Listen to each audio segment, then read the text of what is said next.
Now, let's go under the hood with the Nordstrom's Motor Medics. Welcome to the Under the Hood Show. We are glad to have you with us. Russ Evans is here to answer your automotive questions. Thanks for joining us under the hood. Shannon Nordstrom is here to do the same. Welcome, hoodies. Thanks for tuning in so we can help you tune up. I'm Chris Carter here to answer your calls at 866-594-4150. Anything caught your attention that we need to get to before we start taking calls? No. I think the calls are more important. Okay. You sure? Not really. Because I'm not sure I am ready to talk about anything quite yet. All right. You got to work yourself up. I just switched gears and ran up here. I got to get my mind ready. 866-594-4150. Let's talk to Kevin in Colorado. Kevin, you're on the Under the Hood Show. What can we do for you? Hey, good morning, guys. Hey. I'm calling about a 2010 Mitsubishi belts on it, and it's got three of them. It's got a weird little, it's got a serpentine belt, it's got a power steering belt, and then the timing belt, which I was just curious if you've ever done those, and how. Am I biting off more than I can chew? Well, the timing, or is it? yeah, it's work. 2010 Outlander is what you said you had, correct? Yes, that's correct. Okay. And it's got the V6. It's the 3.0 liter V6. It's got 80,000 miles on it, so I think it's to needing some belts. Yeah, to do a timing belt at home, you've got to look and understand how you're going to do it before you put any wrenches on it. So you're going to have to watch a YouTube video on it or something so you can see exactly how it comes apart, goes back together. Make sure you feel comfortable doing it. You really don't need a lot of specialty tools, basic shop tools, and a torque wrench to do that job. You're going to have to drain the coolant out of it and refill it, of course, when you do the water pump swap on it, stuff like that. Then the other belts are going to be pretty standard. A lot of people do those themselves in a garage at home, sometimes out in the driveway, but there's you're going to need a floor jack to go underneath it so you can take the motor mount off the front of it and stuff like that. But it can be done, but you also have to remember that if you're doing that and you don't get everything tight, the tragedy would be that the belt would jump for some reason, and then you're going to need an engine. It'll destroy the engine completely. Right. So that would be the worst that could happen. So watch the video, see what you think.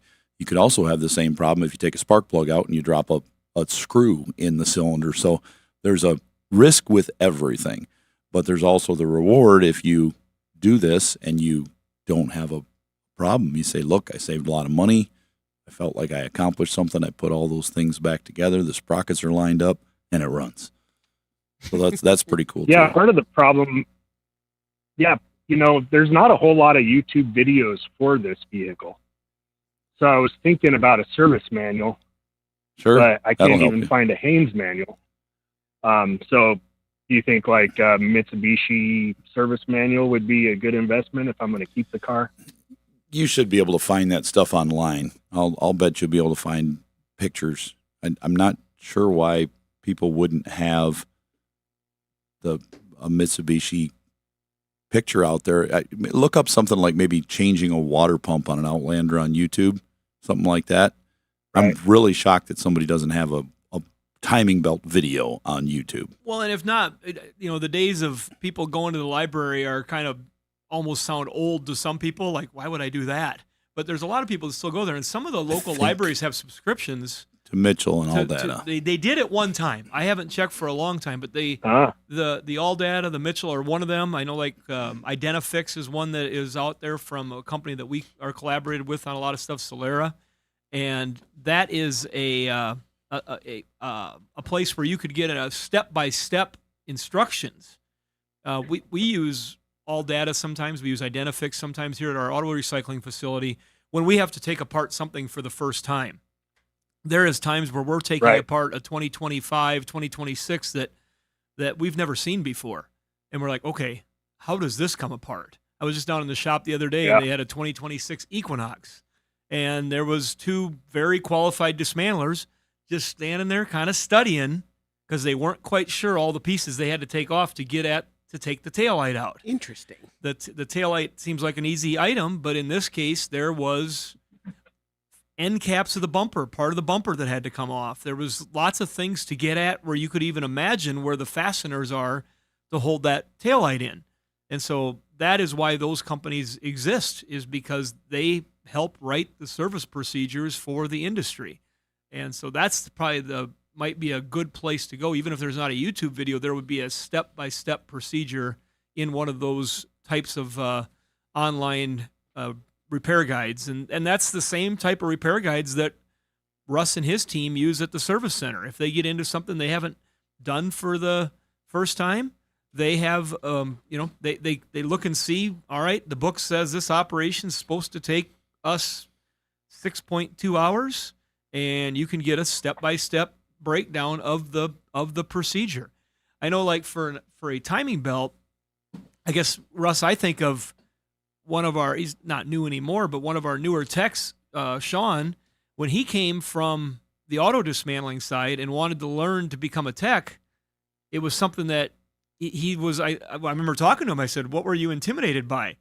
And he said, the first time I had to put a timing chain together, timing setup. That's a lot of stuff, yeah. Yeah, and so it was like, okay, I'm very mechanical. I've taken apart many things. He had dismantled cars for over 5 years, and he was still a little bit intimidated by that whole timing thing. That's got to be a good start. Yeah, but working on it with Russ and his experience and his teaching ability, they were able to step through it. And he said, after I did it once, then I kind of lost my fear. But that's kind of the same boat you're in if you've got mechanical aptitude. Let's hope you only do it once, though. Yeah, exactly. Well, maybe he'll do it for the neighbors after that and trade them for a case of beer or something. Does that help you out there, Kevin? Yeah, I appreciate it, guys. That's a smart point, going to the library, and I'll just study for a little bit and then try to tackle it. Yeah, and you might even be able to print out that step-by-step procedure off the system. Print screenshots or something if you can't find something online. And that'd be truly your best bet. Now, a lot of times in those systems, they will say you need Mitsubishi tool number, blah, blah, blah, part number to hold the timing gear in place. And it's probably true that would be the best thing to do. But a lot of times without that particular tool, there'll be a pretty available workaround you can figure out to do the same operation. Kevin, good luck. Thanks very much for the call. 866-594-4150. We're going to take a break. When we come back, we want to hear from you on the Under the Hood Show.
Talk. See, when you push, talk. They normally bounce together. Well, they're not. Talk. Hello. It might be fine, but it's not normal. That's new.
Three friends talking cars. You decide if they know what they're talking about. This is Under the Hood. 866-594-4150. That's the number to reach us here at the Under the Hood Show. Let's go to Idaho and talk to Mike. Mike, you're on the Under the Hood Show. What can we do for you? Hey, good morning, guys. So I've got an old vehicle, classic kind. That's a 1953 Jeep Willys pickup truck. This has a little four-cylinder 134 engine. I restored it years ago, and I just converted it to 12 volt, and finally hooked up the heater. I was going to hook up the heater core, but it's leaking antifreeze out of the heater, and it's a 6-volt fan motor, so I really need to change it anyway. What do you think of these aftermarket ones? You can get them pretty cheap on like Amazon. You think I should go like more original and keep it more original, or just the aftermarket, $60, $80 heater core with a 12-volt fan and a switch and everything? Well, I like the 6-volt fan. That 6-volt fan will just go like crazy until it bursts into flames. Wow, I got a lot of wind. Well, I'll tell you one. Have a good used one, I'll tell you. No, just get an aftermarket one. The aftermarket heaters are actually even better. They're more efficient than the factory one. The cores, as long as you get the biggest size you can fit in there, they're going to be more efficient. Those factory ones just weren't. They look fine, but who cares? Are you afraid of like the Amazon? I mean, you can buy them on eBay and Amazon just cheap, but should I buy more like an American-made or more reputable brand rather than some fly-by-night one? I like to go with ones where the name of the company has more better consonants in it that don't make sense. Yeah. WKYUIO. Oh, that's my favorite kind. Yeah. Yeah. Anything with like Hangzhou or something in it? Yeah. If you really look, you're going to find that pretty much everything's made in China, unfortunately. On some of those things. And you'll find a lot of times it's the same product that's being sold by a different vendor many times. It's the quality of what you get, because you can get, they have, for instance, LED lighting. Some of the home LED lighting that is made by China, in China, for European spec retailers is held to a different certification level. So they're getting some really good quality LED lights. It's not that China does not have the capability to build something good. It's just that they build it cheaply because the rest of the world is demanding it cheaply, so they can sell it. They don't put a rocket. Well, I really shouldn't comment on their rocket in space because it's having some issues right now. But they're not going to get to space, without at least the ability to build something. Even if they're copying it, they're building it well to do a job. That bridge that just went down didn't give me a lot of confidence. Right. Not that either. But the land shifted. They've always had some Ours pretty take a incredible while. technology. Theirs and went stuff, quick. But that you do get what you pay for. But as far as those things go, I've bought some cores that were pretty good, and some other companies have some pretty poor ones. And I've always looked at YouTube to see what people are using. If I need an intercooler for something, I look and I see what other people are using, and if they're good, what their long-term reviews have been of it. And I found that one $200 part versus another $300 part, the $200 one might be better. It might hold up. Customer reviews, if you read past the AI summary of the reviews, which is kind of frustrating to me sometimes, but it does help on a quick glance. But if you read down and you make sure and you look at some reviews that are from the current, and then maybe go back a few months, go back a year, and just kind of browse through them, you can usually get a pretty good picture of what the product's like. When I'm looking at stuff on Amazon, I truly do. I never find out. I always get the exact thing I'm looking for, but also that you get, oh, it's great. This is my fourth one. I love it. And then you get this junk. It never worked. Well, but the majority of them are usually pretty telling.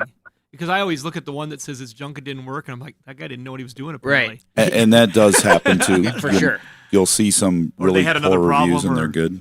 When I opened it, the color came right off in my hand, and you're like, that's not even what I'm looking at. I'm like, that was written by a competitor. Right.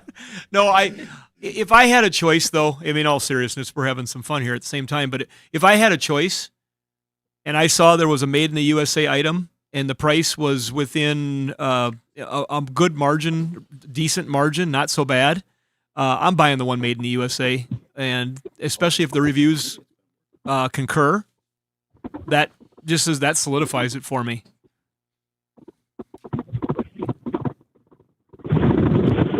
He's rolling downhill right now. It's out of control. Well, you got to watch those Willys will roll over. Mike, thanks very much for the call. Too soon. 14 years. Too soon.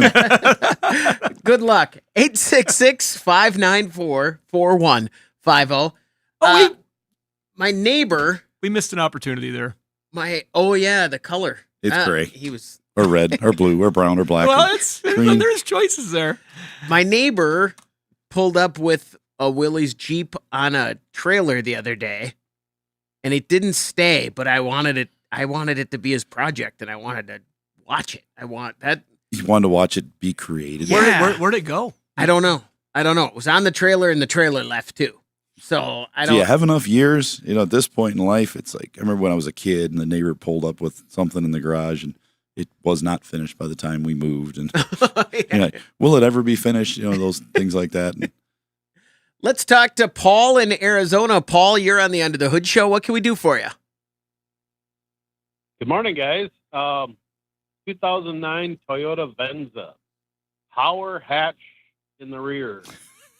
I cannot get it open, and there's no manual release that I can find. How do I get it open to change the actuator? Oh, you got a torch? No, we're not going to torch it. Good deals on plasma cutters on Amazon. I think he just needs a good plastic cutter, probably. You're going to have to rip the panel off. Yeah, however you can do it to get that panel. Sometimes you can pull on it and bend it enough that it'll pop past the little lip on the door, and you can get it out of there without destroying it. Other times you're going to end up coming to our place and picking up or wherever, I don't know where you're at, but Arizona. Yeah. Find a car dash part. You'll find a place that has a hatch.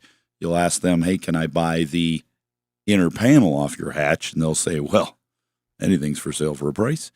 And you'll pick up a cover, and you're good to go. Sometimes you can actually buy some of these cars, probably not the Venza, but maybe. Sometimes you can buy a whole hatch for the parts you need and then return for scrap the stuff you don't use. Like, let's say you need an actuator and you need a panel, and you find out maybe they want $250 for a whole hatch, but buying those individual pieces are $225. You might as well just get the whole thing. Hey, Russ, before we get him completely down that path, if you look at the rear panel on the inside, in all seriousness, if you look at that panel and you see that it's got a split, like before it goes up the sides of the hatch, if you saw that, you could probably see if you can get a hold of the top of it and pull it down and kind of open it up, kind of like an envelope or a card, kind of open the top up. And then maybe you can get your hand into an opening and get at the latch to trip it or unbolt it. More likely not, but we've had that luck sometimes. But before you go down that road, shouldn't there be a manual release somewhere in there? Not on a hatch vehicle. It's inside the hatch. Yeah, if it was a trunk, they have to have a release. But on a hatch, there isn't always a release because you've got other. You can crawl to the other doors. You can crawl to a side door. You can crawl out. You're not stuck in a trunk. And I agree with you that there should be a release. Yeah. But there is not always a release. I know I've seen at least one out there, but I can't think of any slot? right now. Is there a No. pop off the thing and electric. put the key in? No, it's electric. They don't. I would guarantee you that he would have already been on the internet and looked that up and not be calling us if that was the case. Yeah. Right?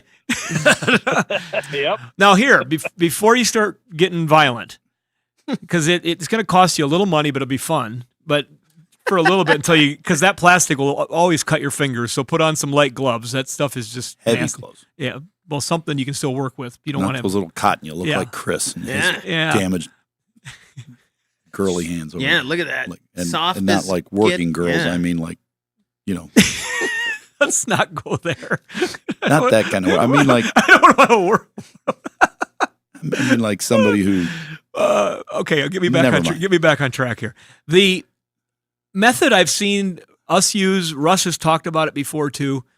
If you can have someone that is pushing the button for the hatch, and at the same time, without hitting it so hard that you're damaging the metal, but be kind of whacking on the side of the hatch, just kind of thumping it solid down near the latch. Sometimes you'll get lucky and it'll pop, just because of the fact that the vibration and you're trying to actuate it at the same time. So many of those, it's not a straight constant power signal anymore. It's like it's a closed area network, and they're sending a signal out of a module, and it just gives a quick boom, a pulse basically to open it. So the timing is not always going to work that way. But Russ, you've had that happen and work on a door before, haven't you? Where you've had a front door that you couldn't get open? Yeah, a lot where you wouldn't open, and you just give you wiggle it back and forth while somebody's pulling on the handle or whatever. At the same time, you just try some vibration, some manipulation, some different things, and maybe you get lucky. I would try, Paul, I'm sure you've tried this, but what I would do is I would take the fob and I would hold it back there and I would push it like 10 times, and then I'd push it harder and harder, and I'd get closer, and then I'd push it up against the thing, and I'd hit the stupid thing against the door. Have you tried that, Paul? Yes. Yeah, I was pretty sure he tried that. Yeah. Wait, it just opened from fear. Yeah, it opened from Chris. That's about what I would do. It's quite solid. I was surprised. New trick on the show. Just hold your phone up real close to the hatch and we'll open it for you. Oh, yeah. Like Kunk. Russ, Bluetooth. is there anything else on that network that could be stopping that hatch from opening that has nothing to do with the actuator? All sorts of stuff. In the end, you could get a wiring diagram. You could go into the back, get to the bulkhead connector in that side, and connect power and ground that actuates that latch right there and see if it'll pop open. That would tell you have an electrical fault and not something in there. Because it would really be sad if you went to all the medieval, massive, nasty work And to it was break, up front. and the problem wasn't the actuator. Correct. So you want to rule that out first. We've had some fun with this call, but I seriously, Paul's not having fun. No, he's not. Paul, thanks very much for the call. Good luck. 866-594-4150. We're going to take a break. When we come back, we want to hear from you.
With over 2,000 episodes and over 200 stations, Under the Hood has the knowledge to make your car feel good. This is Under the Hood. 866-594-4150. Don't forget, if you miss an episode of the show, you can always find it wherever you get your podcasts. You can watch the show on our social media channels. And if you subscribe to the YouTube channel and join the Hoodie Fan Club at underthehoodshow.com, you could win a hoodie. Like Humphrey Kellogg, congratulations from everyone here at the End of the Hood Show and our friends over at Berkeley One Classics. They're celebrating 50 years of collector car coverage. And Universal Technical Institute, uti.edu, place to go to learn about everything, well, technical. It's a technical institute. Automotive, marine mechanics, airframe and power plant, all sorts of stuff they got. Welding, check them out. CNC, that's Kristen Carter. Check them out. 866 go ahead. .edu. 866-594-4150. Let's go to Kansas and talk to Matt. You're on the Under the Hood Show. Matt, what can we do for you? Hey, good morning, fellas. Hey, I was looking for maybe some long-term ownership or maintenance advice. I'm the original owner of a 2013 Ford Explorer with the 3.5-liter naturally aspirated V6. Car's got 104,000 miles on it. I'm getting ready, or preparing to do the third coolant change in the life of the vehicle. But I'm sure, as you guys are aware, it has the timing chain driven water pump. Sure. Is there anything besides maybe coolant changes that someone could do to try to extend the life of the water pump? I know that from what I've read, 100,000 miles seems to be a typical time frame for those things, for the seals to start to leak. So just curious about that. And then I had a follow-up question on different items. Yes. Changing the coolant is the thing of the utmost importance. You can do that. But using the accurate coolant is extremely important, because if you put the wrong coolant in it, you're going to have issues. We have a partner at Peak, and they cover all makes, all models, all the colors you can think about. They have the proper coolant for that vehicle. And when I say proper coolant, just because you put the right color in a vehicle doesn't necessarily mean it's the right one. And the auto parts store can help you out with that. There are things in coolant more than just water and color and freeze protection. There are additives in there to prevent rust, to prevent seals, such as the ones in water pumps, from drying out, from wearing, corroding, and leaking, and lubrication components to lubricate moving components like water pumps or any kind of heater control valve, things like that. If you don't get the correct coolant, that can be an issue. Most of these water pump failures we see in these cars, if I have a customer that calls me and says, I have a water pump that failed in my Ford or anything that's internal like that, I ask them how many miles are on it, and they usually tell me around 100,000. And I say, have you ever changed your coolant? And they say, no. Why should I do that? I'm like, well, this is one of the main reasons right here to prevent a failure of a water pump, which is going to be expensive and in a lot of cases leads to an engine replacement. So that changing that coolant is the best thing you can do in using the correct coolant for the vehicle. Okay, yeah, and so far I've had the coolant changed at the dealer, so hopefully they're using the right coolant.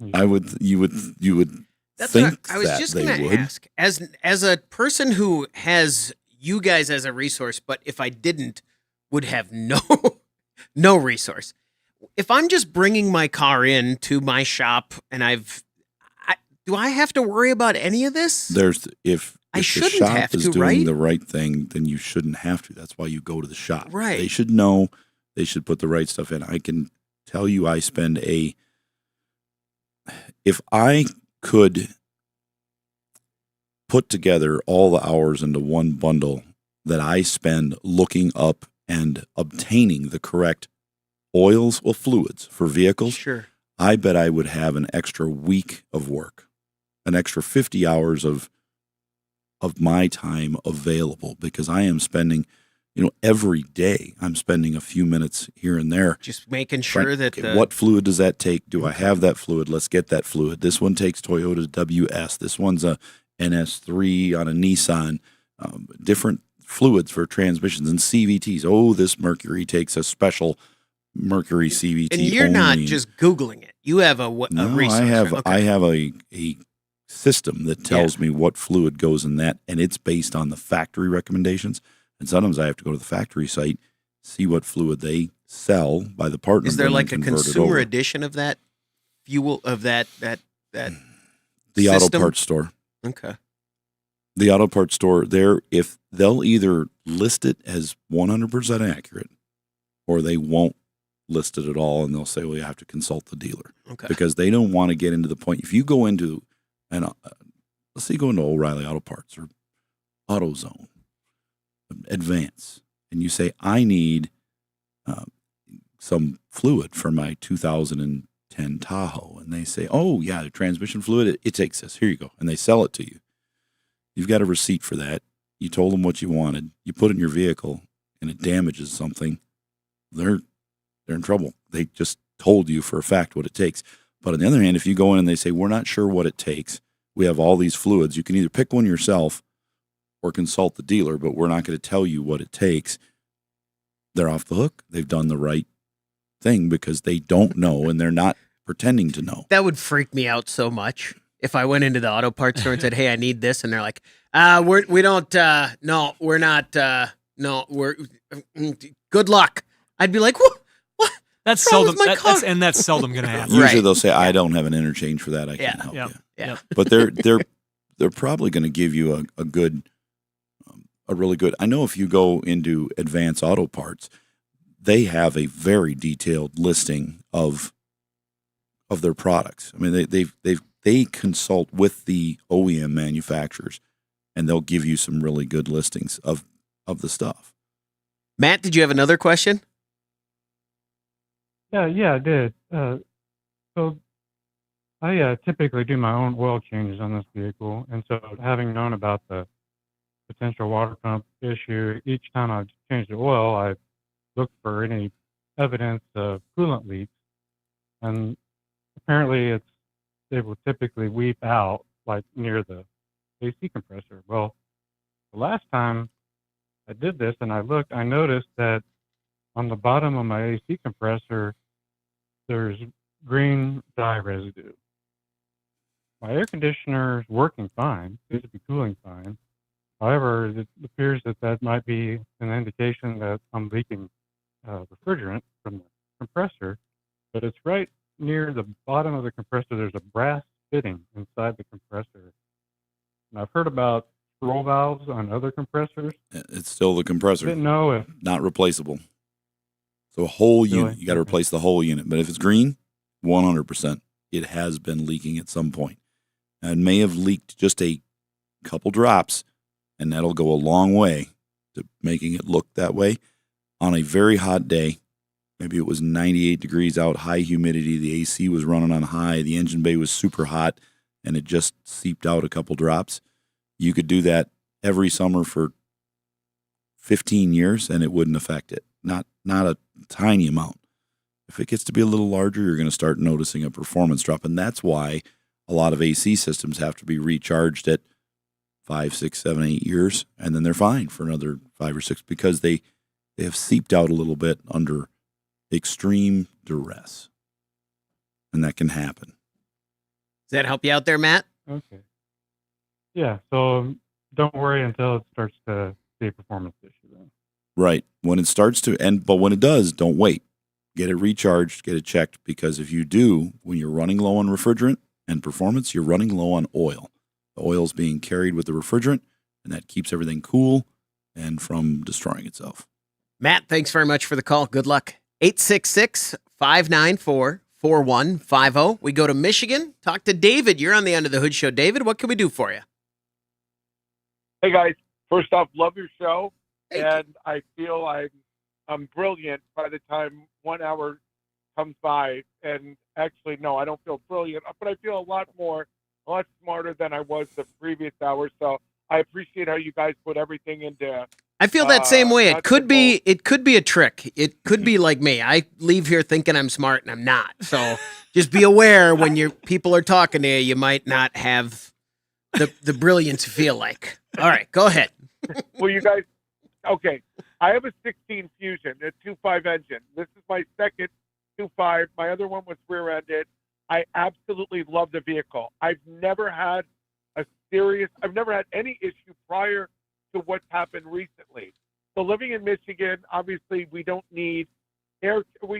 I use the air a decent amount, and then all of a sudden it's getting cold. I put my heater on a couple of, a month or so ago, and I wasn't feeling it warm. I come to find out that there was a lot of fluid, that there was no fluid in there.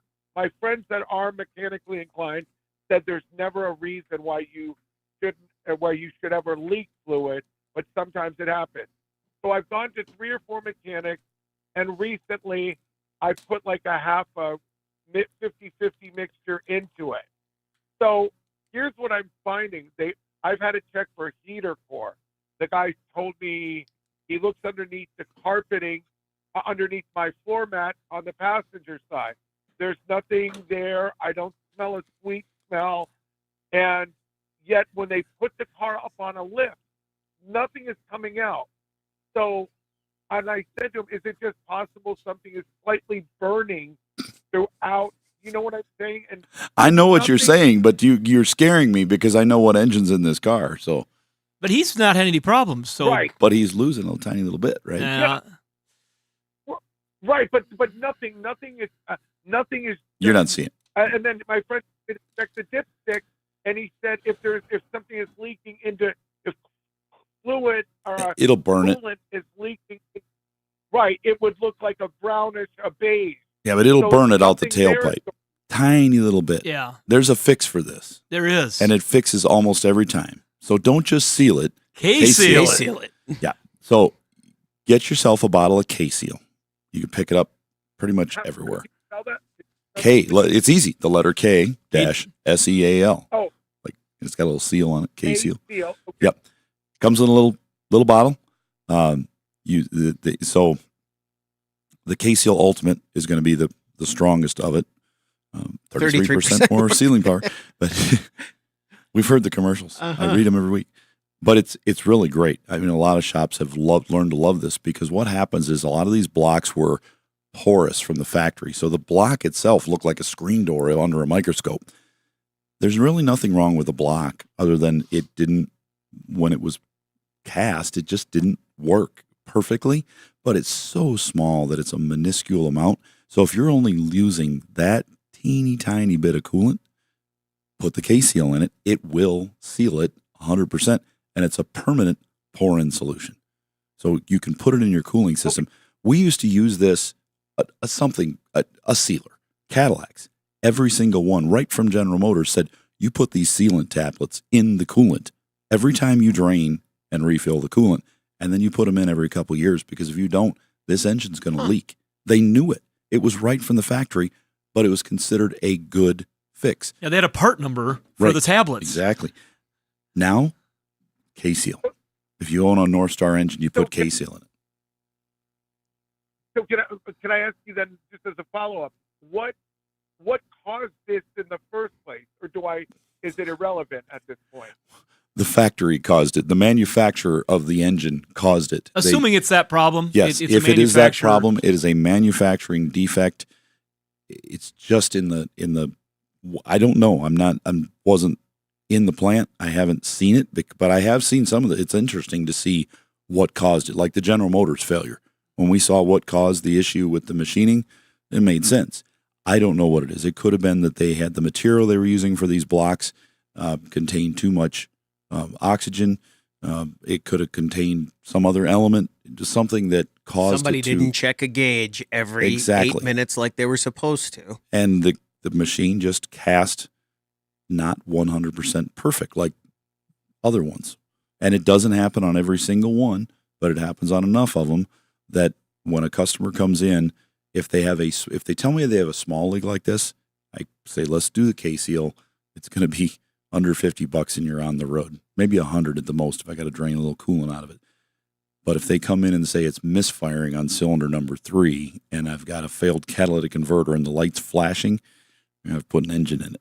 We're not going to fix this probably. And the KSeal Ultimate, we're kind of talking about a lot here. I was just at Apex and SEMA, and if you go to our Facebook page, if you're unsure of what bottle you're looking for, there's a picture of me standing in front of the KSeal booth, and it's got a very clear picture of the product there, and you can see it, spell it. What a weird flex. It was a flex. Yeah. No, but it was, you can see that there if you're wondering. And I talked to those guys for 20 minutes in their booth, and they're great. You know, the head of the companies, they're into this stuff. They're chemically into this. If we're telling you about it, it's because we use it regularly in our shop, and we're trying to give you that knowledge. There's nothing on this show we talk about that we don't use every day in our shop. Yeah, and if you put it in yourself, it doesn't cost as much as when Russ puts it in. That's true. He charges quite a bit to pour it in. David, thanks very much for the call. Good 55 luck. cents at least. 866-594-4150. We're going to take a quick break. When we come back, we want to hear from you on the Under the Hood Show.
If your Band-Aid can is empty because you have so many dash lights on, you need to call Under the Hood. 866-594-4150. Let me go back to something he said there. If I bring my car to you and I say, I've taken it to 4 mechanics and none of them have been able to fix it, does that make you try harder? Does it make you grumpy that they didn't bring it to you in the first 4? How's that go as an icebreaker? It used to. It used to make me want to try harder, but now I just say, okay, it's a car, I'll fix on it. But it also makes me think, do I want to work on it at all? Because if they say, for example, I've taken my car in to find this electrical problem where it drains the battery, but only once a week. And I've been to 4 shops and they've all charged me for it. Now I want you guys to find it and fix it. You're like, no way. Nope. said, you bring it to me when it's dead every morning, and it's 100%, because they've already taken the work out of it.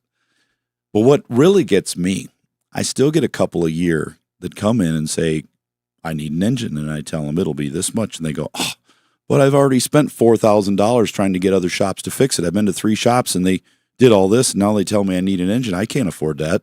It's like, sorry, you wasted half the cost of replacing the engine on poor fixes. Not replacing the engine. Right. Because you went to shops that didn't really find what you needed. They took a wrong turn. They took a wrong turn and made a bad decision. Yeah, they made some choices, and a lot of times it's the customer doing it. The customer that when you hear, well, it could be $3,000 and we could fix this, or you might need an engine. Right. Oh, I can fix it for $3,000. Yeah. And they try to twist your arm. I've had some people really try to get me into, oh, just do this. I say, well, here's what I'll do. You come in here expecting that you're going to get an engine, and with the money up front. I really appreciate it when somebody comes in. It's like when you go to a restaurant. You open the menu, you see the prices. You are making an agreement when you tell that wait person what you want to order, that you are going to pay as soon as they bring you that check. You do not go into a auto repair store anywhere in the world and say, oh, it'll be $3,500, put a transmission in. Oh, go ahead. Let's get it done. Not having the money or thinking you might. This happens to me. This happens to other people I know a lot. So don't do that, because we get mad at you, and we will figure it out. So back on the real thing, though. Go in. They've come to me. This has happened to me, I know, at least 4 times in this past year.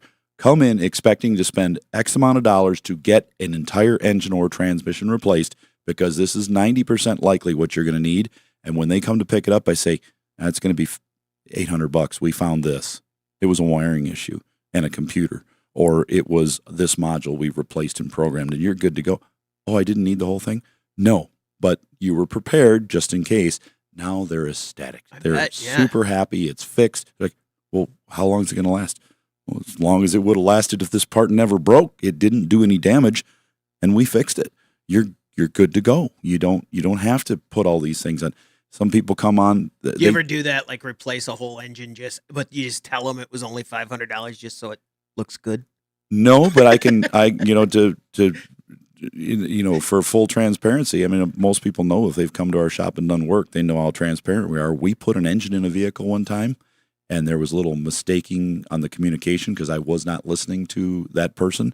It was John Nussbaum that he's been passed away for years, and now his daughter's delivering auto parts to us from. Oh, wow. Dealer. He came in and he said, well, I don't think that engine was bad. And we got his old engine and put it back in. And I said, I tell you what, I'll put your old engine back in. And if it wasn't, and we check what you did because I made a mistake in our communication, said if there's nothing wrong with it, I won't charge you anything other than repairing that part. But if it is, you get to pay the whole thing. And we put the old engine back in, and it was not. So we didn't charge him for that. So we got to learn how to pull it out and back in. He told, I bet 100 people. Let's talk to Jerry in Michigan. Jerry, you're on the Under the Hood show. What can we do for you? Hi, guys. Oh, it's Gary from Michigan. Hi, Gary. I'm the guy with the 59 El Camino. Yeah, 59 El Camino. Okay. We remember that one. Yep. You guys, first of all, have been wonderful to me. I took all your advice for us, did everything you told me to do on the El Camino. She's running great, running quiet, running smooth, and cool now. So it's in hibernation for the moment, but I've got a problem with my wife's car. It's a 16 Mazda CX-9 that has been a great car for us, but all of a sudden the navigation system wants to keep rebooting constantly. The radio works, but the navigation system keeps on doing everything. I did a little work online about it, and I've heard there's a class action lawsuit that Mazda's having to replace all these things, but it expired in April, and I'm going, we were never contacted about anything with this, So now, are we supposed to pay for this darn thing? Had a good conversation with the local dealer, and they said, yeah, we've done a variety of these. Let's make an appointment. We'll bring it in. We'll clear its clocks, so to speak, do everything, reboot everything. And if that doesn't do it, we're just going to order a new navigation system for you. And, it sounds like I'm hearing two different things. I don't know if that lawsuit is still going. No, you need to go into the dealer. We're running out of time here, but you need to go into the dealer and have them do that to fix it, but ask them specifically up front, will I have to pay anything for this? And if they say yes, contact Mazda, tell them you were not contacted. You've owned this car for a long time and can prove it, and ask them why you were not. But more importantly, go online, find out which attorney was handling that class action lawsuit, and contact them because they'll have the right people to contact for you. Also, make sure that your car was included in In that a lot of specific VIN numbers. thing. Yes, Yeah. some of them are not. Thanks very much for the call. Good luck. That is not a fun situation to be in. That's hour one of the program. Hour two is coming up. 866-594-4150.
You're listening to the Nordstrom's Under the Hood Show with the Motor Medics, Shannon Nordstrom and Russ the Super Tech Evans. Shannon is an ASE engine and parts specialist, and Russ is an ASE Master Certified Technician with extensive factory drivability training. The Under the Hood Show is heard weekly on this and other great radio stations. With Russ Evans, this is Shannon Nordstrom, thanking you for tuning in to the Nordstrom's Under the Hood Show. Have a great day, and remember, PTLA. The opinions heard on this program, based on the many years of experience of Russ and Shannon, are offered for entertainment value and as a guide to your repair needs. No guarantee to repair or cause is given or implied. Always check with your favorite certified technician and follow all safety procedures before attempting repair. The Nordstrom's Under the Hood Show with the Motor Medics is reproduced and distributed by Prairie House Productions. Have questions for the Motor Medics? Call our 24-hour toll-free number, 866-594-4150. All content of the Under the Hood Show is the property of Nordstrom's Incorporated. Copyright Nordstrom's Automotive and may be reproduced with our permission. Now, let's go under the hood with the Nordstrom's Motor Medics. Welcome to the Under the Hood Show. We are glad to have you with us. Russ Evans is here to answer your automotive questions. Thanks for joining us under the hood. Shannon Nordstrom, World Traveler, is here to do the same. Welcome, hoodies. Thanks for tuning in so we can help you tune up. I'm Chris Carter here to answer your calls at 866-594-4150. How long before your next journey takes you out of the studio? Well, I found out just Tell him, Shannon. last night that I'm going to be going. What does he want? No, I'm going to Louisville, Kentucky on behalf of ARA. It's Louisville. Louisville. You know what? My daughter has a roommate from Louisville, and I've been corrected on that. But no, we're going to be going to Louisville to tour some properties for a future convention site for our trade association. And we're hoping we'll have an opportunity. We've made some connections to stop in and drop off a donation to our industry friends at Grade A Auto Parts in Louisville. And they were unfortunately right in the flight path of where the UPS plane went down. If you wondered about all those cars that were there, that was a automotive recycling center. Yeah, and they were. He has been a speaker at our industry before. First-rate fellow. I don't know him as well as others in our executive team, but I definitely know who he is, and he knows me. And we're hoping we'll have an opportunity to stop in because we've got a gift. They've started a GoFundMe, but we want to give something direct to the families. They had employees that were unfortunately had their lives taken. One in the hospital. It was a horrific situation. So I'm going to go do some, I think, very important industry representation, and that's something that just has come up in the last week here that we've decided to do and tie it in with our visit we have to do down there at the same time. So that's kind of short notice, but I should be back on Wednesday night late if these flights are all straightened out. Everything normal. Well, it should be normalized by next week, right? Okay. Yeah, that's. We'll see. I'm going with it, but no, I'm supposed to get back. I'll leave it Tuesday morning on that 5 a.m. flight that goes to Minneapolis, and then come back into Sioux Falls on that 11 p.m. flight that comes into Sioux Falls. Wednesday night. Nothing can go wrong there, right? That Yeah, Minneapolis sure, is usually fine. pretty good. It's the DFW one and the Denver one that gets sketchy. Yeah, I'm glad I'm going east instead of west. You can rent a car. if I Yeah. get that far, that's for sure. 866-594-4150. Let's go to Oklahoma and talk to Pat. You're on the Under the Hood Show, Pat. What can we do for you? Yeah, I have a 2016 Chevy Silverado, and the fuel gauge wasn't showing any fuel, and I replaced the fuel pump with the fuel gauge that's attached to it in the tank, gasoline tank, Mm-hmm. and it still isn't working, the fuel gauge. What's the next step I need to kind of explore or look at? What's the fuel gauge reading before and after the whole bit? Full or zero? Before it said empty. Okay. And then afterwards it still said empty. So when you start it up, originally, you know how the gauges go Cool. from empty to full and then back down Right. and then reset themselves. It does all that, but it won't ever Won't read. All say right. that it's full even though the tank's full. Here's your next step. You need to plug a scanner into the vehicle, and a lot of them that read just your basic engine codes and data will read fuel percentage on that screen on the PIDs. You need to find a scanner that reads that, whatever it takes to do it, and see what it says. If it says 0% fuel or 2% fuel, then you're not getting communication from that unit in the back, which could be the part you just replaced, but let's just assume that's good. But you replaced it, there was no change. Probably something in the wiring coming up to the computer and into the vehicle, body control module from that. But if it reads 80%, 50, 20, 60, whatever it is that you've got in the tank, you probably got a bad instrument cluster. Probably got a problem internally in that. Which is more unusual in those newer ones. Very unusual. We have not had one ever so far. But it is very possible you have a broken wire. And if I was going to go chase a broken wire on a 16, I'm probably going to be looking at a ground or an open in the wire somewhere in the tank area, within 4 feet of the tank would be my likely guess. 16 is pretty new, but it's actually pretty old now. It's 10 years. 10 years. So we're going to start seeing some of those things pop up. But we have not experienced this yet in one of them, but it's possible that you could have this happen. So I would look in the tank area, make sure of the ground above all else, right near that tank, that it's grounded well, that it's not corroding there. That would be a good thing. But the scanner is going to tell you what you really need to know, and that if it's getting signal up to the body of the vehicle or not. That's the most important thing. No sense in chasing any wires if it says you've got 80% fuel at a module. It's going to be beyond that. At that point, you might try to, on this vehicle specifically, disconnect the battery for 10 minutes and hook it back up. It may reset. Some weird things happen. I mean, you see rebooting computers, all sorts of stuff happen. I did have a bad battery also, and I did replace it too, about the same time as the fuel pump and stuff. Oh, well, you did the fuel pump, but this gauge was already not working when you replaced the battery, correct? Correct. And then it's probably not going to change anything. It is very important that when you're changing batteries, I had a customer this past Monday that said that their battery was dead. They had AAA come out and jumpstart the car, and they had left their lights on, so the battery they felt was going to be okay, but their heater controls no longer work. And I said, you need to reset that, and now it'll work. And they thought, scanner or what? I said, no, not every car can be disconnected, because sometimes you need programming and you run your world of hurt. But on this particular car, disconnect it. They did, and it fixed the problem. Now, if you ever have questions like that before you go, and if we're not on the air, you can go to the Battery Shop channel on YouTube. That's one of our partners, and they have spent some great time there, our partner Clarios, putting together things like this about jump-starting cars. And it's more than just how to hook the cables up. It's like, well, you might have a module shut off on you afterwards, and here's how you would go about fixing it. Things like that. It's very resourceful. Pat, thanks very much for the call. Good luck. I find that interesting as someone who is a casual listener to this program. Oh, can you say that? Can you say that? The fact that you listen every week. Yeah, I do. About? Casually. Casually. It's on. The fact that we're talking about a 10-year-old GM.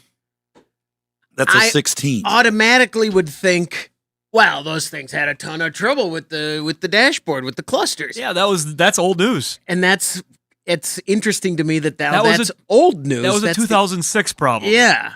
And that was what the answer was for years on things like this. It was always that. And now we're talking about, even though it's 10 years old, that's no longer an issue. And that's how people get in those. The interesting thing, the 2016 cluster problems are not normal. 2006, 2005, 2004, 3, 2, 1. There's whole industries mixed up. The clusters were a big issue. Okay, 2003, 4, 5, 6, there was not a lot of problems with the radios. 2016, there's a bunch of problems with the display board and the human interface modules and the touch screens. When they went to that newer technology, it wasn't perfect. So they solidified clusters, and then they got another thing that we see someone else challenges with. Throw it. So problematic. Interesting. 866-594-4150. We're going to take a quick break. When we come back, we want to hear from you on the Under the Hood Show.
If car repair was cheap, you wouldn't need us. We're under the hood. 866-594-4150. That's the number to reach us here at the Under the Hood Show. Let's go to California and talk to Ron. You're on the Under the Hood Show. Ron, what can we do for you? Hey, how you guys doing today? Fantastic, Ron. Well, thanks for asking. Hey, I have a problem within a problem. I have a 1980 Ford F250 with a 460, and it has a Holley 850 double pumper on it. It's been sitting for 5 years. I've dumped the fuel out, new fuel, new lines, new fuel pump, new filters, the whole rigmarole. I had it running a few weeks ago, and it ran for about 10 minutes, no problem. I went back to it last weekend, couldn't get it to fire. Pulled the fuel line off at the carburetor to make sure I had fuel. I did.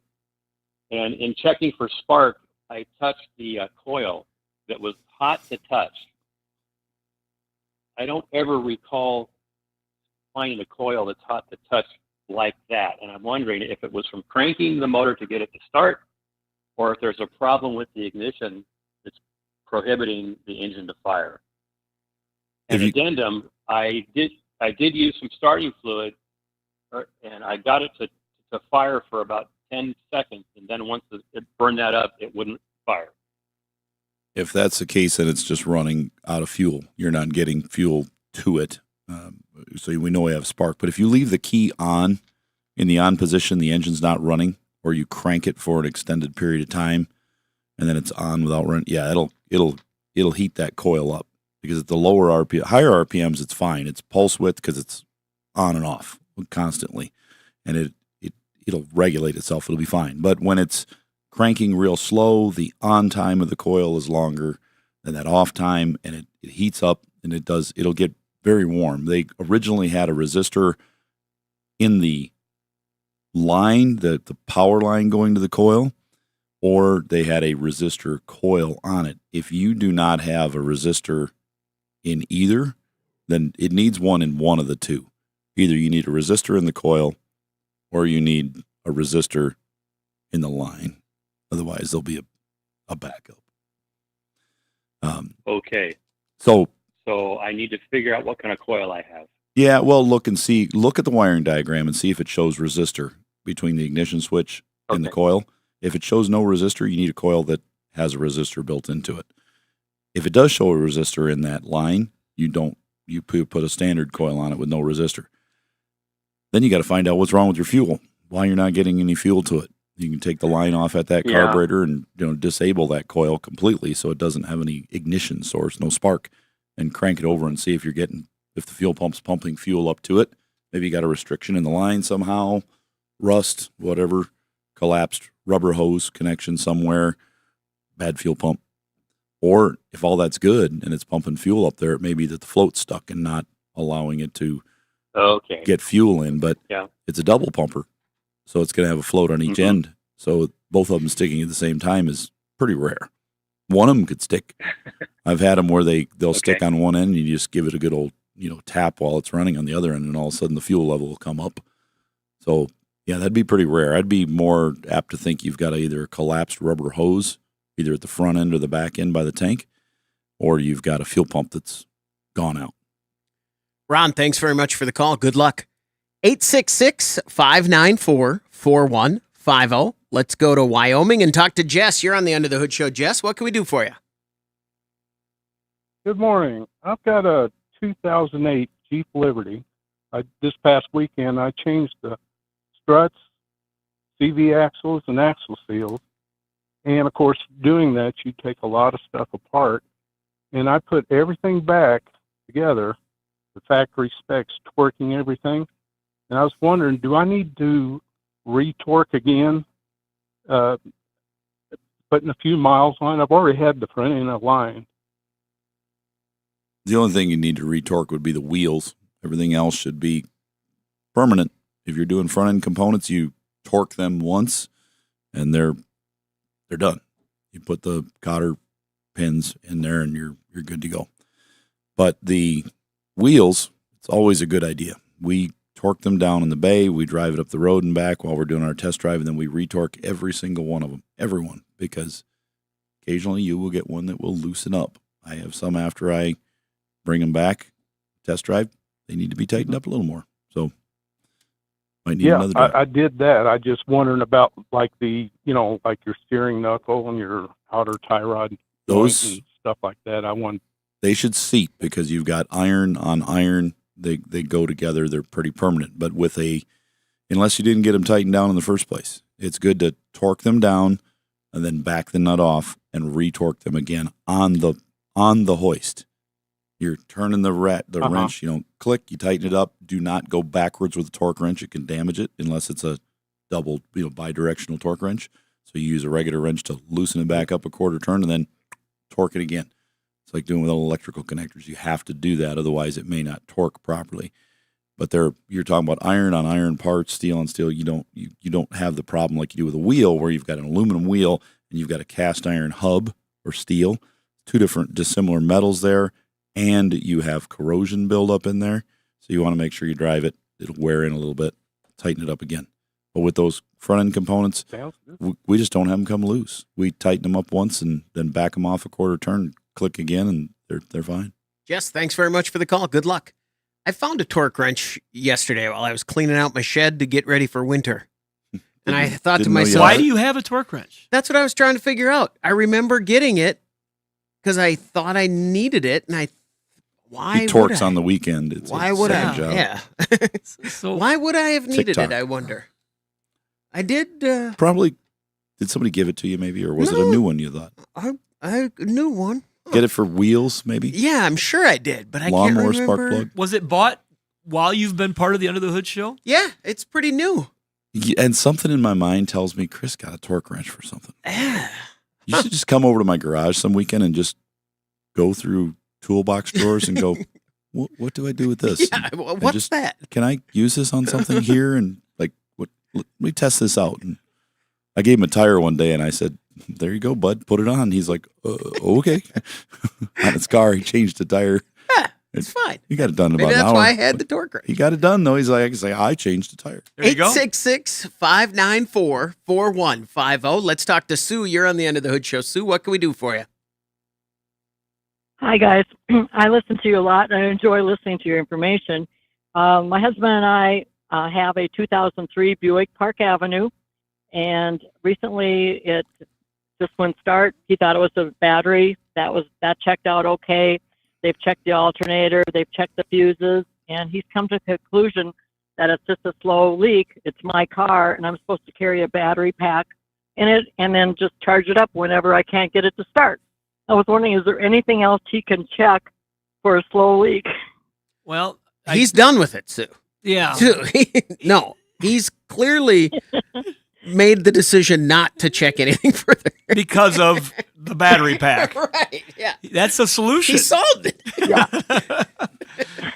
I know, and I'm not strong enough to put those clamps on the battery. Well, you know what? You could attach them, get the leads where you don't have to clamp. You can just put them on and leave them on. Here's a quick fix. If that car has got a current drain, probably a better and idea. people can't find it, they make a really nifty little device that I found on Amazon. And I can't even tell you who makes it because there were 20 of them out there. But I bought one for a friend of mine at the shop, came in. He says, my daughter takes this to college. It sits for 2 weeks and it goes dead. It doesn't go dead if she drives it every day or every 3 days, but 2 weeks, it's going to be dead. I guarantee it. But if I disconnect the battery, it's fine. So should I just keep doing that? I'm like, no, you really shouldn't have a girl opening the hood at school in the middle of winter and messing with the battery where there's acid and there's sparks. And I mean, there's just a lot of things that it's just not convenient. This doesn't sound right when you say it out loud. It's not convenient for me to open a hood as a mechanic and disconnect it when I need to. And if you got an emergency, you want to get going, you want to go turn on. They make a little remote control battery disconnect for about $40. You just disconnect the negative of the battery. You put this unit clamps on right to the negative where the cable came off, and then the cable clamps onto the little unit. And then it's got another little wire that runs over to the other positive terminal, and you're done. It comes with little two remotes, and it says on, off. You push the on button, it turns the battery on. Okay. Push the off button, it disconnects it for you so it doesn't go dead. So you don't have to keep it charged. You can just push the button and shut it off. Because if it's going to go, we tell people don't disconnect all your batteries in your car to make stuff work because you might have programming issues or whatever. But if it's going dead 100%, it's already disconnected. So just turn it off. Wow. I'm thinking of our outside dismantler vehicles we put in the building here. Oh, it's also good for cars where you don't know if they might burst into flames at night because something's damaged on them. Push the button. So it's the equivalent of the manual disconnects. Yeah, Sue, that wasn't the little levers that they make. Hold on, there's two different conversations. Yeah, that going wasn't on here. directed at your car. That's not your issue. But it is. It's the equivalent of a Shannon's issue. switch on your battery. It is a remote controlled switch for $40. That makes a disconnect. Very You put 'em interesting. on I any did not car. know Thank that you so existed. much. Ideally, I'm ready for a new car, but he's not on the same page. So, Well, Sue, because it's 2003. Exactly, and you guys know him too, so we're from Sioux Falls. Let me ask you this, Sue. If it were her car or his car that was doing this, would he be in line for a new vehicle? Mm-hmm. Or would he No, disconnect he's got a new pickup, so he's not he's not on that same page. Yeah. Oh. I think you should get a new vehicle. I think that's the answer here. I've got the oldest car in my family, and it's good. 03 Park Avenue, there are some pesky things in those that it could be a big trace if it's not an obvious parasitic draw. And Radio, alternator, those are the two biggest things. that's the first things that Russ would check. I disconnect the radio and leave it disconnected for a couple weeks, and if it doesn't go dead, it's the radio. Then you could just get a different radio from a quality auto salvage yard, have it programmed and put in there, and you could probably get rid of the problem. If it's that, it could be the CD changer and the radio is cycling and causing the battery to go dead at night. Sue, thanks very much for the call. Push for the new vehicle. We're going to take a break. When we come back, we want to hear from you. 866-594-4150. You're listening to the Under the Hood Show.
If it needs more than duct tape, you need Under the Hood. 866-594-4150. That's the number to reach us here at the Under the Hood Show. Don't forget, if you miss an episode, you can always find it wherever you get your podcasts, and you can watch the show on our YouTube channel. If you subscribe there and become a Hoodie Fan Club member at UnderTheHoodShow.com, you could win a hoodie. Like William Carter, congratulations from everybody here under the hood and our friends over at Berkeley One Classics, celebrating 50 years of collector car coverage, and Universal Technical Institute. Find them at uti.edu. Congratulations, Uncle Bill. 866-594-4150. Before we go to the call, Mm-hmm. today as we produce the Under the Hood show, Mm-hmm. it is a momentous day. Rest in peace to the penny. Yes. The penny is no longer Yesterday, being minted. the last penny was minted. Mm-hmm. That ruins so many slogans that I've had in my life as a person, and as we grow up. Yeah. Penny for your thoughts. Yeah. No more. A penny saved is a penny earned. Is it a nickel now? Is it a dime? I think it's a $2 bill for your thoughts. Well, that's very touching. Mm-hmm. That's very touching. But no, that's kind of a big deal. Is it? Oh, really? Well, I don't know. They said it cost 3.8 cents to make a penny. Mm-hmm. So that was kind of a bad decision. I'm gonna start hoarding them now. They'll be worth a bunch. I'm sure they'll be worth a ton. Yeah, right. There was a mint manager that they showed this morning on the news that they showed a clip with 60 Minutes from 15 years ago where he was talking about, I don't know if this is sustainable to make these pennies what they cost us to make. Yeah. He said pennies and nickels in that interview. I once found a 1902 penny, thought I'd hit the lottery. I took it out to the mall, to the coin place. He said if I had 3 more, he'd give me a nickel. They were worth about 1.4 cents, and he would round it up to a nickel if I brought in 2 more. Well, so retailers got decisions to make as the supplies run out, and I'm sure they'll round down. A lot of people are rounding to the closest. Yeah, but the thing is, even though there's no the penny thing, so we don't have pennies. You go in to pay cash. Hardly anybody. Yeah, that's the thing. Pennies have been closed for years. Yeah. But people, we rarely get somebody that pays cash, and I can see how people will manipulate this system. It doesn't matter if it's cash payment or it's a credit card payment. They're going to set their systems to automatically round to the nearest nickel. Sure. Automatic. Yeah. It's like, oh, well, why is everything $1.05 or $2.95 or $2.65? Whatever happened to 1, 2, 3, 4? No, we don't have that anymore. And then parts, instead of selling parts for $80.26, it'll be $80.30. Everything's going to change. The clown from It's going to be... The tax screws it all up to try to make those systems work. The clown from It's going to be nickel-wise. It'll have to round on that, too. Instead of penny-wise.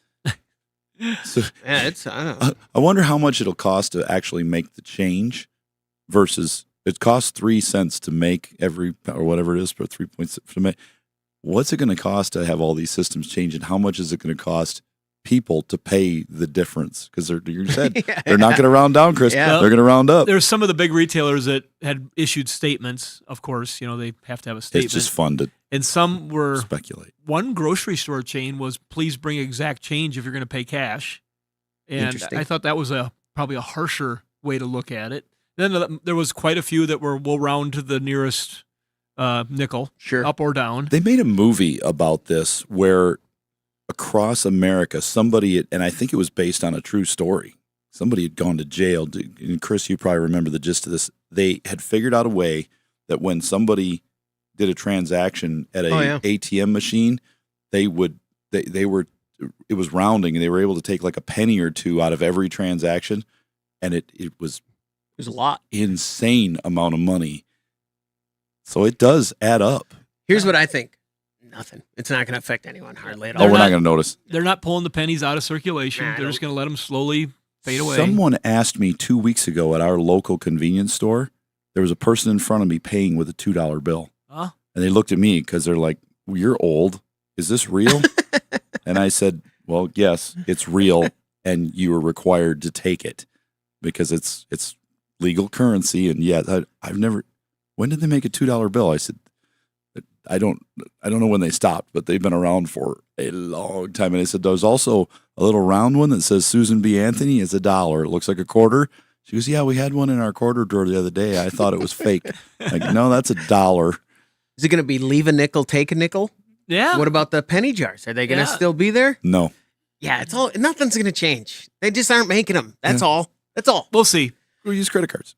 Let's go to Arizona and talk to Azariah. You're on the Under the Hood show, Azariah. What can we do for you? Hi, yeah. I have a question for you guys. So I'm wondering what kind of gear oil I need to get for my transmission, because I got in the book it says to use GL4 or GL5. There's two the same transmission. I just don't know which one to use. I got an 01 Tacoma. Synthetic, non-synthetic. A lot of it has to do with it. They will allow you to use different. So if they have GL4 and GL5, if that's in your spec, a lot of times what happens is a manufacturer will give you a minimum rating and they'll give you a recommended rating. So you can use either one when you get a factory manual for that manufacturer that gives you two things. Like they'll say, it's very common, we'll see this car requires a SAE grade whatever, 5W30, or it'll say full synthetic. It says full synthetic, or you can use just this SAE, and it will see that a lot with fuel. It'll run on 89, recommended 91 or whatever. Recommended, but it's fun on the 89 or fine on the fun. It's fun. It's fun with the more fun, right? Yeah, on the lower octane, it's not as fun, right? But yes, you can. It'll give you options for that, and you might want to look on the Toyota forum too, because there's a lot of stuff on that they'll help you out with what people have been using for years and what's helped them with wear on parts that people that really push them hard, because they're not going to know if they're just daily driving. They're not going to know, but if they're really towing and pushing these things, rock crawling or whatever, they'll know what doesn't hold up. What? Can I ask you two? Right. Ezra, I have a question to ask these two on your behalf. You guys mentioned the forums. Right. What forums do you guys go to that I don't get access to? Because when I go to a forum, I don't want to hear about the ones you're going to. Complete waste of time. Oh, you have a Tacoma? You should throw it in the river. I had a Tacoma for 1,000,000 miles. I never put any fluid in it at all. Oh, you know what Toyota stands for, don't you? Yeah. Oh, I would never drive anything. It's just. It's not like it's all garbage talk. Proper forums, Chris, have moderators, and they remove people that do that. I gotta get when on you some join of the those. page, all right, they'll tell you, trash talking other people's stuff. We're only talking about Toyotas in this example. We don't want to hear about how you fixed your Ford and how it relates to this Toyota. No, we just stick to. It'll say they sum all that up with stick to the subject. Mm-hmm. Don't bash other people, or you will be removed, and they kick you out really quick. Because that's what the internet usually is. It's super good. Then I got one more question for you guys. So I got to buy a rebuild kit for my 74 Volkswagen Beetle, and I was wondering if you guys got any recommendations for any kits to rebuild it. To rebuild the whole car, or what? What specific No, part? just the engine. Just the engine. Okay, I've got a 74 Beetle. It's a Super Beetle. Wow. Yeah, Super Beetle. It depends on what you want to. Mine really is, because it's 2,300. It's but it knocks. So I'm just trying to make it just so I could drive around. It was a family members that passed away. I'm just trying to rebuild it and make sure it's still drivable and stuff. Yeah. In their memory. You can go to, there's a company out there called J-Bugs and 1,000 others probably, but J-Bugs is pretty good. They've got everything you could ever need for rebuilding. They have kits. No, they're not a partner of ours. It's a Volkswagen, for goodness sake. They could be. I guess. We probably don't have, I bet we've got. What was the name of that place in Longview that we were staring through the window at? Yeah. They've been around forever. They had a ton of Volkswagen stuff there. That's what they specialized in. They do sell. Yeah, there's a look up Volkswagen Rebuilder. You know what? Actually, that would be a good resource for you. And then I'll. Are you going to cheat and go to the internet? No, I was just going to look up the photos because I had the thing. But That's yeah, kind there's of cheating and going to the internet. There's a Volkswagen place there. The guy's been there forever, and all right, he could help you out with to that. go back to what you were saying. J-Bugs, different. If you go to J-Bugs, they'll have a list of stuff, and I know through someone else that you can call them and ask these questions. But there's also, Alrighty. I know like in the Twin Cities, Minneapolis, St. Paul, there's a big rebuilder who you can call and they'll help you out. Like for our older Land Rover that Russ just got done figuring out how to make it run right. There was a place called Rover's North that the guy that I bought it from had told me about, and they were the experts. When you would call them, they knew the little parts. They knew what worked the best. They had tried a lot of different things. They would say, nope, on this, get the OEM part. On this one here, no, there's an aftermarket available that we found works really good. If you get to the right vendor like that, it's very valuable. Yeah, for sure. Because they've just got a lifetime of experience, and you don't have to. They can get you up to speed quickly. And to do it, Ezra, just heads up, you're going to need hundreds of dollars and a couple wrenches. That's about it.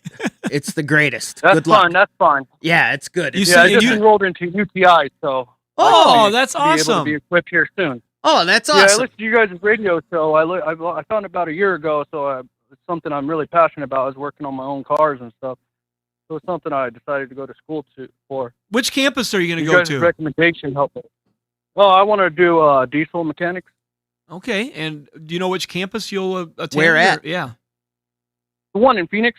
Cool. Oh, awesome. Keep in Awesome. touch with us on that, Ezra, Yeah. will you? How it goes. I sure will. Thanks. I message in on you guys' chat every week on the live show and everything, you know? Right on. That's awesome. Thanks for the call and good luck. And yeah, keep in touch with us on that. Did you find it, Russ, or not? And that No. is fun. I got to get one of those. I got to get one of those again. That was fun. I miss it. 866-594-4150. We're going to take a quick break. When we come back, we want to hear from you on the Under the Hood Show.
Free car advice. Now that's something new. This is Under the Hood. 866-594-4150. That's the number to reach us here at the Under the Hood Show. Let's talk to Dick. You are on the Under the Hood Show. Dick, what can we do for you? I got a good one for you. It's a 2003 Mercedes S55 5.5 with a rear-wheel drive. It's my grandson's car, and it goes into a limp mode when you push the pedal down all the way. It'll kind of cut it down to like 40 miles an hour, and then it'll quit on you, but you pull off the side or something and let it just turn the switch on and off, and then you can take off again. Sounds like it's either got like a catalytic converter that's plugged up or an air filter that's plugged up because it can't breathe, or you got something going on with the fuel pump where it's not getting enough fuel. If you hold it all the way down, it's just and it's either suffocating because it can't breathe. It'll do it otherwise too. Yeah, if it's I mean, under when you're load, driving though, it, sometimes it'll just go into limp mode. But now it did flash codes on their compressor plate. Is that what it is? Okay. Conductor plate transmission. Mm-hmm. That's Does that have anything to do with it? Well, that's internal transmission. You could also have problems with that. But if you have, there's a lot of things there's 1,000 things that can put any vehicle into limp mode.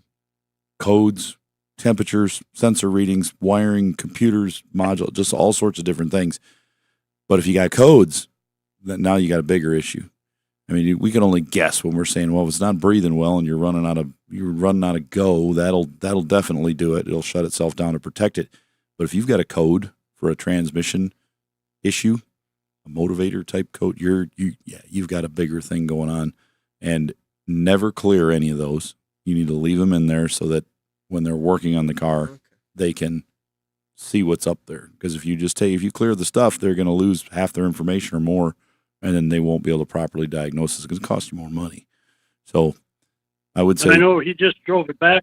He just drove it back from California all the way back here, and it did it a few times, Yeah, that sounds to me like I'd be having somebody do some close inspection on the wiring that's connected to the transmission, and the harnesses that are in areas that are exposed a little bit more. And that's the touchy thing on this. It can be a wiring problem that is something that's just got to be common failure. It's got to be happening, and they can find out where that disconnect is at. Because I'm trying to think. That car is kind of a sexy little two-door, right? Yep. Four-door. Oh, it's a four-door. I'm just trying to think which model that was when you. the problem you're going to run into with this is that it's an 03, so that's old enough that you're not likely going to find a shop that's going to work on it around here, and the dealer's probably going to say no because of the age of the car. There is a couple of German specialty shops that have popped up around our market. Yeah, they might, and they've proven to be okay. We don't have a lot of experience. But you've got an intermittent failure. Yeah, so that's like any intermittent failure is challenging, no matter what kind of vehicle it is. Can you give me that model number again? What'd you say it was? S55. S55. It looks like a 5. It looks like a BMW 5, kind of. I'm Okay. looking at it. It's just a sedan. It's a very good looking car for 2003. Is a S55 one that's been modified by like AMG or something? Because it just most of their name. It is. AMG. Yeah. So Look at you. that adds another little degree of interest to the challenge. But most of that was suspension, brakes, performance that way. But some of those vehicles, they did do some modifications to the control systems on them too. That car, if I thought I was trying to get a perspective of what it was a very, very high-end car in its day when it was For new. sure, yeah. Your son's right there with you. Did he research what the list price was on that car when it was new? Yeah, it's over $100,000. Yeah, think about that. In 03, it was a $100,000 car. I watched a BMW 750 Yep. sell for $16,000 with 60,000 miles. I just on looked it up. The average price Barrett in our Jackson. area is between $7,000 and $15,000. It's amazing how BMWs and Mercedes, most of them drop in value at a Right. certain point, but some of them keep up there. But The thing with this how? car, though, if it's in good condition, it'll hit a certain value and stay there. Mm-hmm. And then if it starts appreciating, they usually appreciate pretty quick. Mhm. What's the trend on this one? Does he know? What's the what? What's the trend on it? Is it trending up, trending down? Is this a dream car? I got to know a little more about this. Yeah, well, we've had it for a while. It actually used to run really bad, but I put a lot of work into it and got like the suspension all good. Redid a lot of the plastics in it and stuff. Do you drive this all the time, or is it just kind of is it a daily driver, or is it a car you take out to shows and stuff? What is it? It's kind of a daily driver, but I do have another car. I take it out when I can, when it's not having problems. Oh, all right. Well, I was just trying to figure out if this was a Berkeley Classic or not. No, I don't think so. It might not be, No. but it's on the edge of whether they would probably talk to you about it. But if For you're, sure. if you're An using AMG Mercedes 03? yeah, Probably. I don't think so. He's using it as a daily driver, kind of though. Yeah, I think it's and kind of middle ground. I But think they'll be the ones to decide. It is a Right, cool. that's true. Yeah, yeah. They're Good not point. us. We're not the one to decide. They got underwriters for that stuff. Good point. Yeah, But do we still guess the color? we can now that you've. I kind of you've think we need kinda to guess the color. It's an AMG 03 I'm Mercedes. gonna go gold. I'm just going gold. White. White. I think it's maroon. What color is it? It's white. Oh, there we go. Yeah, we got Russ is on a roll over there. Yes, he is. Well, good luck with that. That is Stay on the line. Producer Doug will get you hooked up to get a hoodie. that is a when he said it, I was like, "Ooh, that's a young man's game." Getting into Courtesy that of Berkeley One Mercedes, Classics. where you get into it, and you're like, "Oh, I could get this car. I could get this Corolla for 10 grand, or for 15 grand, I could get this Mercedes that used to be It's 100,000." It's a dangerous game because they can get expensive to work on. But And But they do make an LS conversion kit for it, like they do with the BMW, so you could pull it out and put a V8 LS in there. when I looked at pictures of it, I went, "Oh yeah, that's a nice." when I looking was car." when he said the 2-digit number, I'm like, that's got to be an AMG. Let's go to Mississippi and talk to Carl. You're on the End of the Hood Show. Carl, what can we do for you? Yes, sir. Well, my daughter has an '06 Nissan Sentra. With I think it's a 2.5 liter 4-cylinder, and I can smell exhaust very strong in the radiator fluid. Whoa, what do y'all think that could be? Now that's either a crack in the head or some type of internal leak in the cooling system. When we get exhaust gases into the cooling system, that means that we have a failed head gasket, a crack in the block, or a crack in the head, or a block that's leaking through it. Is she having any performance issues with the car, the No, heater, the it's anything? running fine, runs fine, everything. Would y'all suggest that KSeal? Well, I think first of all, now I'm going to make the assumption that you know exactly what you're smelling and you notice it only when you open up the cooling system. You'll lose coolant too. Yeah, It's got to be you going should. somewhere. If you're never losing any coolant, then you don't need to do anything, and it's just some anomaly going on. But Yeah, but you could do an exhaust gas test Mhm. just to make sure 100% that there are hydrocarbons getting into that coolant from the compression strokes of the engine blasting through somewhere. And Okay. if you happen to have that smell, people can get, me included, can get tricked where leaks are coming from, where smells are coming from. It's definitely I dip my finger down in the water. It's definitely Okay. exhaust smell in the water. But you're not losing any coolant, and the car doesn't do anything weird. Right. Interesting. So keep driving, huh? Well, but Russ said our partner at Just- KSeal, that would be where I would go next. If it's a small leak that's causing it to do that, KSeal Ultimate would most likely take care of it. And Would y'all suggest taking out the thermostat? When you put the KSeal in? No. Or just No. Not, no, you want it in, Okay. and you want it completely full. You want to put the KSeal in and then top it off so it's 100% full. Put the lid on it and dry this it. isn't like old school sealers. This is not going to clog anything. This is okay. going to go only to the And spot. you can of run the it with leak. the antifreeze. You Oh, can run it with yes. antifreeze. Oh, 100%. This is a modern day pour in chemically engineered. One step pour in solution, Yes. permanent Yeah. leak solution. And that is in his case, in his daughter's case, wouldn't you just would you start with that? I mean, answering the question, If is it's it losing using stuff? coolant, if it's got to be losing coolant though. If you're getting exhaust gases in there, it has to be using Something's some got to be. coolant. It's replacing something. or If it's it ever starts losing, I'll pour some of that in there and see. Yep. And it does not hurt. KSeal doesn't hurt anything. That's what I was thinking. Just So it prevents leaks and helps stop future leaks. The help stop future leaks is one of the important things you're looking for. So pour it in. just pour. That's what I was. Just drain a little do bit of coolant out of it. Pour it in. KSeal Ultimate. And the KSeal Ultimate's that little jar, the little You bottle, can get it in isn't the smaller ones. Yeah. you can do that, and then you don't have to take out as much, But Right. that losing coolant is the thing he wants to look for, right? Yeah. If it's losing coolant, it's leaking. 866-594-4150. I would like to say thank you to Paul, and he enjoys the weekly radio show. I'm not sure if he's a podcaster or a radio guy, but he dropped off a copy of who killed the electric car in regards to the EV1 with General Motors back in the day. I've seen that presentation a number of times. I think Russ has got copies of this, and he dropped off a DVD for us to have, and I appreciate the thoughtfulness. Yeah, that's cool. That's pretty cool. He took the time to do that, so I got it in my hand right here if you're watching on YouTube. Also, if you're listening live now, Thursday morning, give us a call now. The show is over in just a couple seconds here, but with the holidays coming up, we will take some calls off air and keep going here. If you want to call, we'll answer your questions, and it might be in a holiday edition of the show as we get closer to the holidays here. So 866-594-4150. That's the number to reach us here at the Under the Hood Show.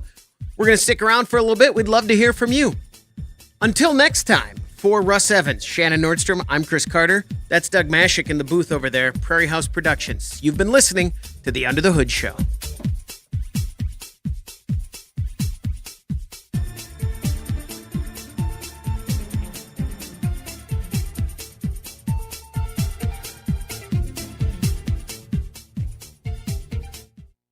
All right, welcome to the after show. Do I have any buttons to push to get the thing up on the after show now? Okay. No. All right. We don't have I didn't put a logo in there yet, did I? No. And look, yeah. Did you see that the thing disappeared there too? That was interesting. Did you see that for a second there? Look at that. Oh. All right, this is all if you're not watching, this is very weird to hear, I'm sure. Yeah, it really is. Although if you're not watching, you couldn't be listening. Is the delay more than normal? No, I don't think so. But let's take some calls. We got calls coming in. We're going to use them. Let's talk to Ole. You're on the Under the Hood Show. Ole, what can we do for you? Well, I'm just going to tell you a little bit about pennies. Okay. A penny lasts between 53 and 60 years. Okay. They're used between 17,000 and 20,000 times in their lifetime. So there's going to be pennies around for a long time. Yeah, for sure. Now those are some great statistics. Are you just super interested in the penny situation, or just a you collector? Copper miner? No, it's just been on YouTube and on some Facebook stuff I was glancing at and reading, and I thought, God, that's crazy. Who would ever thought that? Say it one more time. You said for your statistics you had there. A penny will last between 56 and 60 years average, but they're used between 17,000 and 20,000 times in their lifetime. Interesting. So that tells they say it makes it costs 3.5 cents to make them, but it is probably used more than anything else. A dollar bill only lasts about 10 years.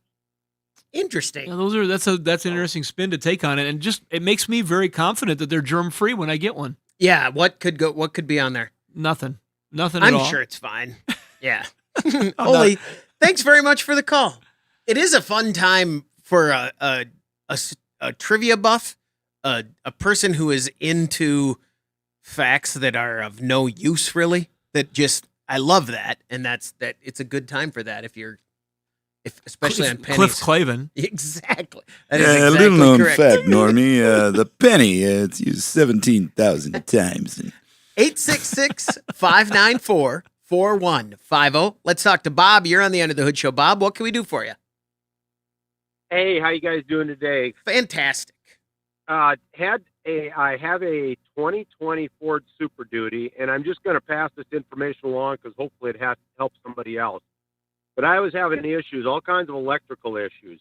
StabiliTrak thing would go off, my rear camera would go out, my windows would quit working, the radio quit working, just all kinds of different issues like that. And then the tire pressure monitor sensor said no longer working, and couldn't figure out what was going on. And so, went online, started looking at a couple blogs and this and that and the other. And of course I've got it's got to be a body control module or something along that line. Well, then I run across, I was driving it one day and this all started happening again. I'm going, what in the world? And I had my window down, so I had to drive 100 miles with my window down because I couldn't get things to work again. And finally, I come across a construction zone, and I hit the brakes, and everything started working again. And I went, what in the world? So when I got home, I started looking online again, and I found one blog post that said, check your rear tail light. They might be full of water. So I went back on the left side, and sure enough, my left tail light was full of water. How it got in there, I don't know. If there's not a good seal somehow when they put the tail light together, but I took it all apart, drained all the water out, cleaned all the components up, and put it together again, and it works fine now because it's got all the sensors, the backup sensors, and everything in there. Yeah, there's But there's a that's radar something that sensor in somebody would- that taillight if it's got the right option package. Yep, it has all that in there. The side sensors and all of that stuff's in there, and all of that stuff was going haywire. So I just thought I'd call and pass that along as something that if somebody calls in and wants to.